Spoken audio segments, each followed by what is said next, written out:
میدونی انضباط ورزشی خیلی خوب نشدی؟ چرا؟ تو چرا؟ آقا بگو. یکیش مال ترم اوله یکیش ترم دوم. چرا؟ خب به من اول چرا؟ اولا من که هم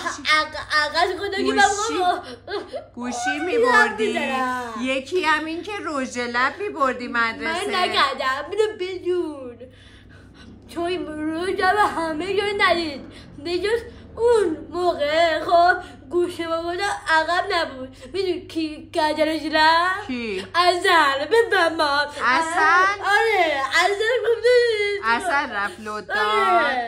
ازل گفتش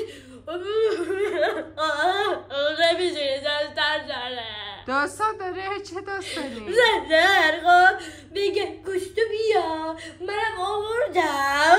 آها یعنی ازل حالش نیست. آها ازل گفته بود گوشی تو گوش بیا. کن توفا میخوام خانم صدا بیبلم توضیح بده براش. توضیح بدم که اصل جاه. آها اصل به تو گفته و گوشی تو بیار مدرسه و تو که بردی رفت لو داد.